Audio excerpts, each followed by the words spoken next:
Bonjour à tous et bienvenue, j'espère que vous allez bien. Bienvenue sur la chaîne d'actualité quotidienne qui concerne le monde des NFT, du blockchain gaming, du metaverse. Aujourd'hui, très grosse journée. On est parti pour regarder ensemble toutes les actus de la journée en 10 minutes. C'est parti directement, générique. Bien entendu, si vous kiffez le contenu que je fais tous les jours, n'hésitez pas à vous abonner à la chaîne, à activer la cloche pour louper aucune vidéo, mettre un petit commentaire et surtout le pouce en l'air pour l'algorithme. Et merci beaucoup, on est de plus en plus nombreux donc ça gère. Merci beaucoup. Par contre, vous avez pas trop aimé la vidéo sur les catholiques et l'argent. Donc allez la voir et mettez un petit pouce en l'air. Allez, on démarre directement. Bien sûr, l'actualité du jour, c'est le mint de Memland. C'est le truc le plus attendu de ce mois-ci. Pas tout à fait, parce qu'il y a aussi plein d'autres trucs qui arrivent, notamment tout ce qui est Otherside, Bored Ape, tout ça. Mais pour l'instant, c'est le mint le plus hypé du moment. C'est vraiment une dinguerie. On s'attend à des trucs de fou. Du coup, je voulais en parler brièvement, mais en fait, il y a trop de trucs à dire. Il y a pas mal de stratégies qu'on peut appliquer en fait pour cette journée. Et donc, je vais faire une vidéo spéciale dédiée à Memland et aux techniques. Pour du coup essayer de gratter en fait des petites choses, pas forcément sur Memland, vous verrez qu'il y a pas mal d'astuces, donc ça sortira du coup tout à l'heure je pense vers 14h, sachant que le mint de Memland en fait ce sera tout à l'heure à 5h. Du coup on enchaîne directement pour les autres actualités. J'en avais parlé déjà, j'en avais parlé hier et aussi je crois 2-3 jours avant. Logan Paul, un célèbre influenceur, est dans la sauce puisqu'il a chill un projet de merde qui a plus ou moins slow rug. Il y a eu pas mal de vidéos de fêtes, notamment une dernièrement de la semaine dernière, de Kofizia, que je vous invite à aller regarder. J'en ai parlé, je crois, j'en ai parlé quand du Logan Paul?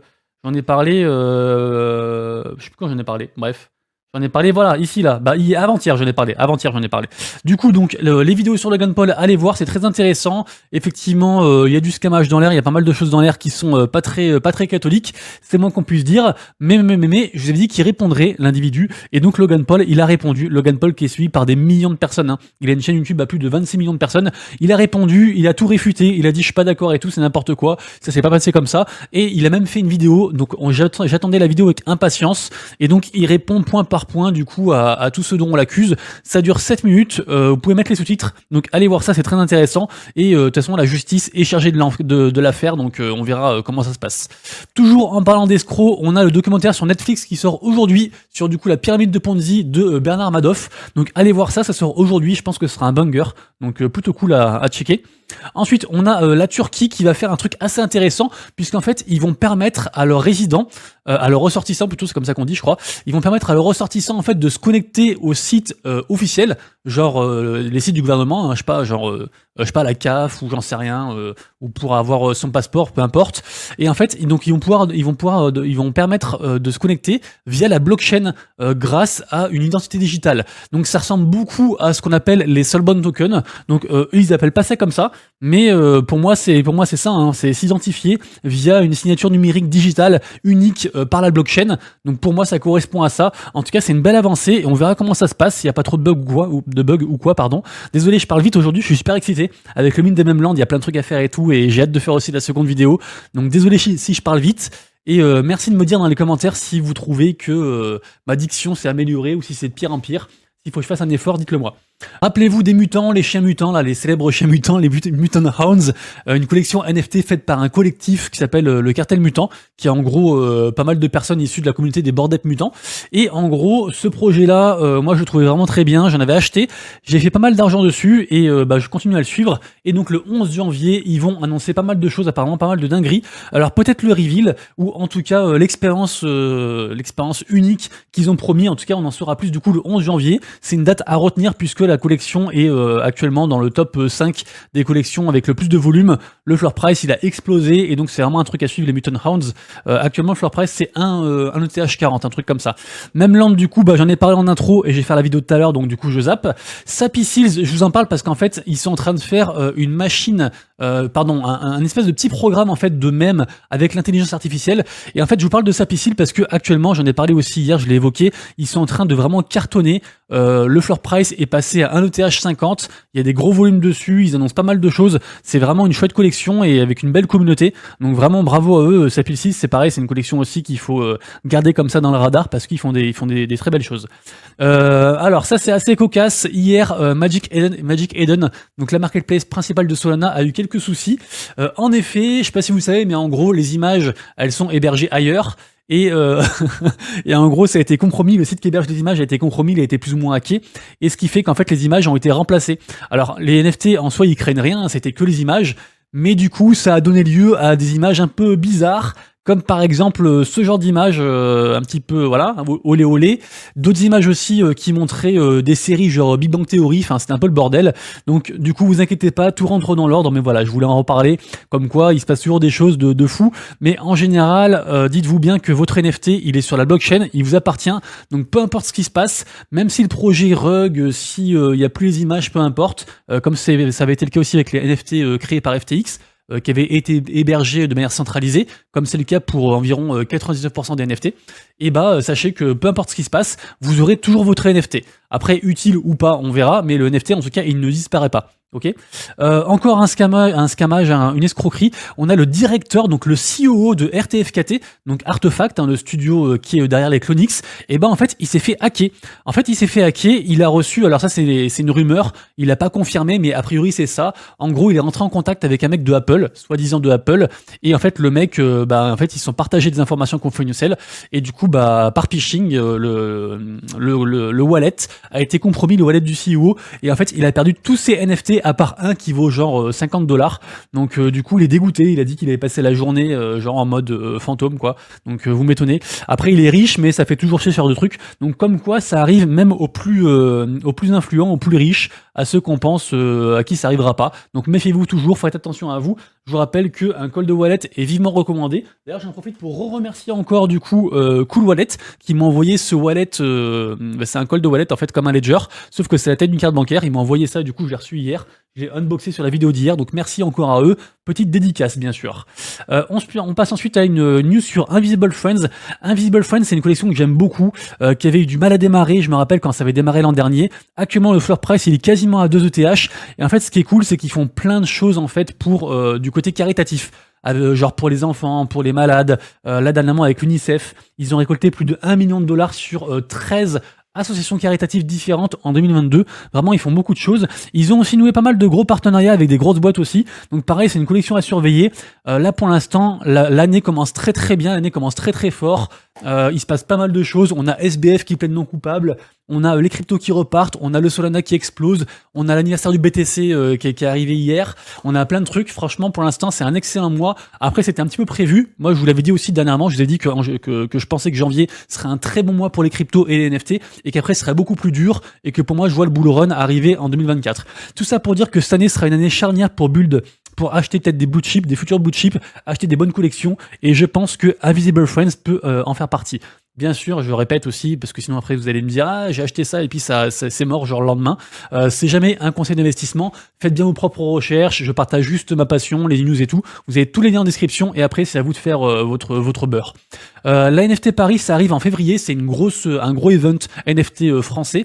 J'aimerais bien y aller. D'ailleurs, j'ai contacté les mecs. D'ailleurs, pour ne rien vous cacher, je les avais contactés l'an dernier. L'an dernier, ils m'ont dit non, désolé et tout. En gros, il y a plus de place. Peut-être que j'étais trop petit. Là, la chaîne a pas mal augmenté, la commune a pas mal augmenté, donc j'ai retenté le coup. Je les ai contactés et figurez-vous qu'il y aura Yatsu, donc c'est le cofondateur de Animoca Brands, une boîte que j'aime beaucoup, qui sera du coup donc à la NFT Paris, donc avec sûrement aussi, je pense, Sébastien Borget de Sandbox. Ils sont très liés les deux, donc on verra ça. Mais en tout cas, voilà, j'aimerais bien y aller.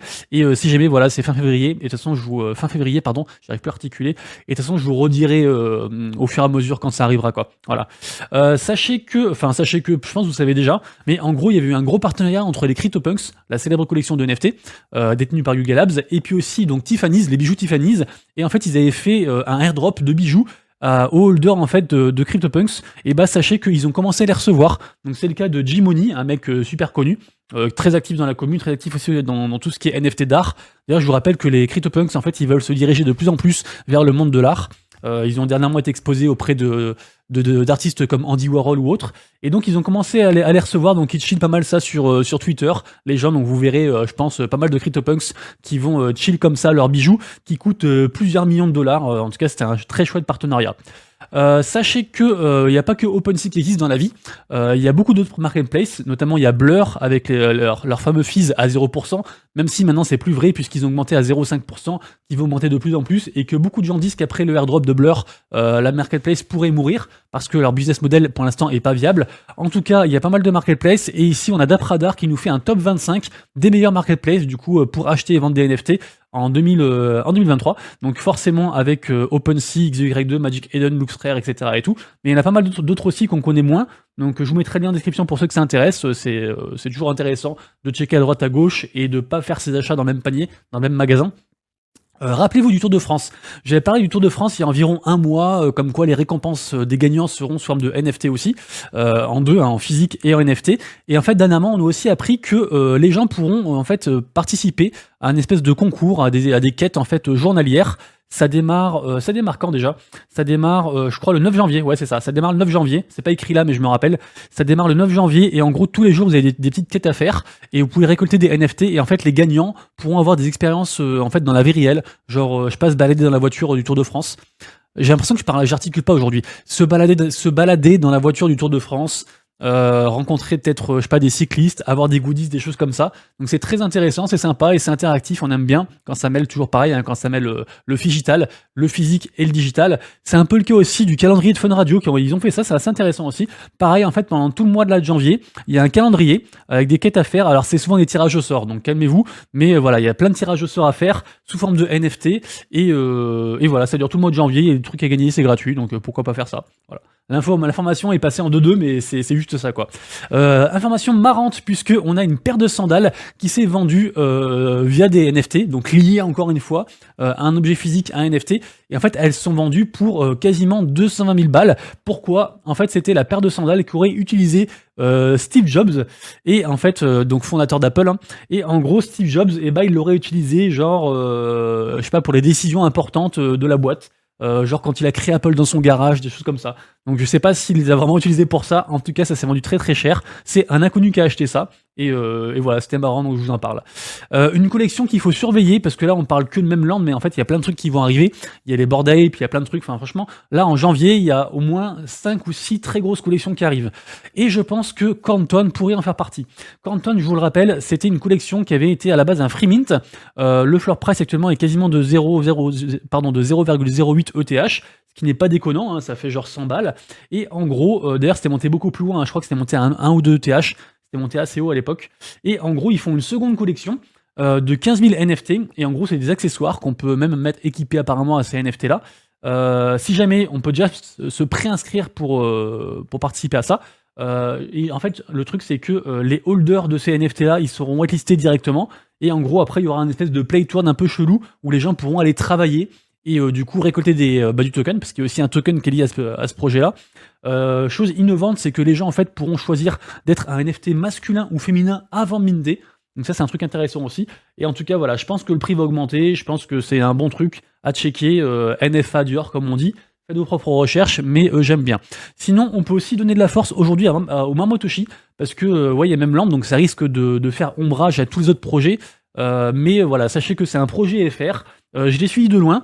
D'ailleurs, j'aurais bien aimé qu'il me contacte, le mec, parce que c'est un mec que j'apprécie, que je vois un peu dans la sphère NFT comme ça de loin. Et le projet a l'air cool. C'est des NFT qui sont backés par du BTC. Et en gros, si les gens veulent récupérer leur somme backée en BTC, ils doivent burn le NFT. Du coup, ça rend plus rare les autres NFT. Et donc ça m'a l'air assez cool. Donc si ça vous intéresse, du coup, allez voir le compte de Mamotoshi. En tout cas, de ce que j'ai vu, c'est aussi fait par pas mal d'artistes, notamment des artistes français ou quoi. Donc ça a l'air cool en fait. De loin, ça a l'air vraiment cool. Donc bonne chance à lui en tout cas pour son mint. Sinon, je voulais vous parler de Elfin Kingdom, puisqu'il y a une version en fait pré-mobile. Pour pouvoir jouer au jeu. Donc la version est live, il y a du coup des USDT à gagner, il y a 5000 balles à gagner en USDT, il y a aussi du token du jeu à gagner, il y a pas mal de choses. Donc voilà, si ça vous intéresse, sachez que vous avez jusqu'au 23 janvier pour participer. Et puis voilà, quoi d'autre à vous dire, ça ressemble beaucoup à Pokémon. J'avais mis d'ailleurs le truc ici là, voilà, Elfen Kingdom c'est ça. Bon, il y avait une petite vidéo, mais bon, c'est pas grave, vous irez voir, mais en gros, ça ressemble un peu à un Pokémon. Voilà, on les voit ici. En tout cas, ça m'a l'air sympatoche. Aurori, qu'est-ce qu'ils nous font? Aurori, l'espèce de Dofus sur la blockchain Solana, ils ont fait un espèce de partenariat avec le token Bonk. Le token Bonk, j'en peux plus de celui-là, allez voir ma vidéo d'hier, j'en ai parlé déjà pas mal de ce token. Le même token Bonk qui est en train de build pas mal de choses sur la blockchain Solana. Et d'ailleurs, donc eux, du coup, ils vont distribuer du coup 5 milliards de tokens Bonk. aux joueurs de Rory, si jamais. Et le truc là est en train d'exploser. Moi, je l'ai revendu à 0,10 et il a fait x2 depuis. Donc j'aurais pu faire en fait quasiment un x4. Donc bon, c'est pas grave parce que je pense que c'est très risqué. Je change pas d'avis par rapport à ma vidéo d'hier. Mais voilà, en tout cas, c'est un délire de voir ce genre de token là. Ça rappelle un peu le bull run de l'autre fois, d'il y a 2 ans. Et ça rappelle aussi, on va dire, l'âge d'or un peu de tout ce qui était shitcoin et tout, où c'était vraiment très marrant et des fois très frustrant aussi parce que on pouvait gagner beaucoup d'argent et perdre beaucoup comme ça en un claquement de doigts. Donc faites attention à vous en tout cas, mais le Bonk Token, on n'a pas fini d'en entendre parler. Et on finira la vidéo du jour par le jeu Katen Tsubasa, donc Olivier Tom. J'en avais parlé il y a déjà un petit moment aussi, comme quoi ça arrivait. Donc pour rappel, l'alpha du jeu est censé arriver pour, je crois, le 11 ou 12 janvier, un truc comme ça. En tout cas, c'est dans ces eaux-là. Et sachez qu'en fait, ils ont un nouvel ambassadeur qui n'est autre que le célèbre Andrés Iniesta, le joueur de foot espagnol, star mondial. Donc vraiment, je pense que ça peut être un banger ce projet. A priori, pour l'instant, c'est un jeu de cartes.